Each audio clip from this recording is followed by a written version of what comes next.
Chapter 17, Letters from Home. The first night back in base camp, I slept for 15 hours. When I finally woke up, I felt as good as I ever had. It felt my whole life. I could have easily gone out for an 18,044-foot jog. But instead, I walked to the mess tent and ate about 9 pounds of food. Dr. Krieger came in and watched me wolf down my last plate, then took me over to aid tent to look at my throat. She said that it was better, but I needed to keep taking the antibiotics for the next week to make sure it went away. My next stop was HQ, headquarters, where they congratulated me on making it to ABC and gave me a pack of letters from home. There was a card from Rolf, 2 letters from Mom, and 5 thick letters from Paula and Patrice. The envelopes were crumpled and smeared with dirt and grease. I looked at the postmarks.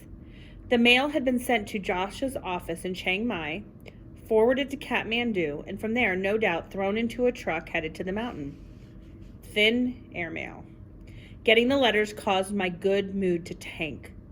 I hadn't spent 1 minute thinking about my family since I'd arrived at base camp, and I felt a little guilty. But what really bothered me was that the letters arrived at base camp in the first place. This meant that some of those letters I had sent to my father when I was a kid had probably arrived too. He had gone into a tent in some high-altitude camp just like this and come out with a stack of letters, which included a letter from his son. I was so mad I wanted to run up to ABC and punch him in the goggles. Instead, I decided to finish Moleskin number 1, which you are reading, and send it to my mom, kind of like a long letter. I was not going to ignore my family the same way that Josh had ignored me, and it would fulfill my requirement for Vincent at GSS. The next morning, I went to the mess tent to get something to eat before getting back to the Moleskin. Sunjo wasn't there. Boy, very sick, the cook told me.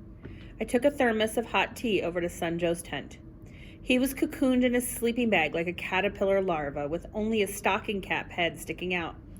"You shouldn't be here," he croaked, but I could tell he was happy to see me.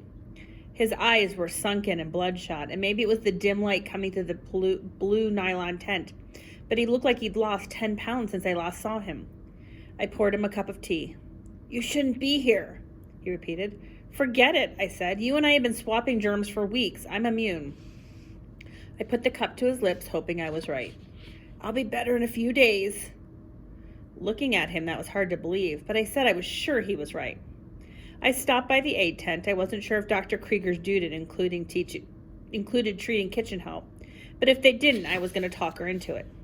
She tapped away on her laptop, but stopped when I came in. "How are you feeling today?" "Fine, but I'm worried about Sunjo." She made me open my mouth and shone a light down my throat. "Inflammation is almost gone," she said, clicking off the light. "But you need to keep taking those antibiotics, especially if you insist on visiting sick people in their tents." "So you've seen him?" I asked. "Last night and this morning. And he's sick, but he'll live."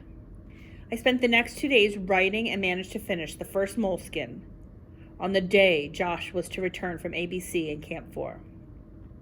When I got to the end of the notebook, I wrote letters to Paula and Patrice thanking them for the artwork they had sent and telling them how I had pinned it up in my tent, so it was the first thing I saw in the morning and the last thing I saw at night.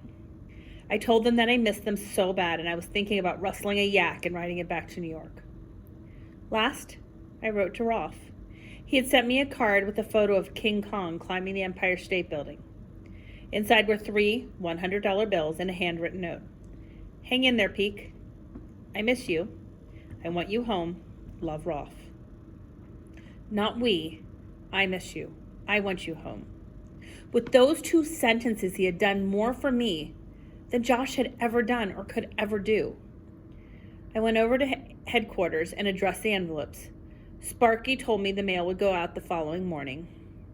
When Josh arrived late afternoon, I didn't tell him about the Moleskin or the letters. He didn't deserve to know.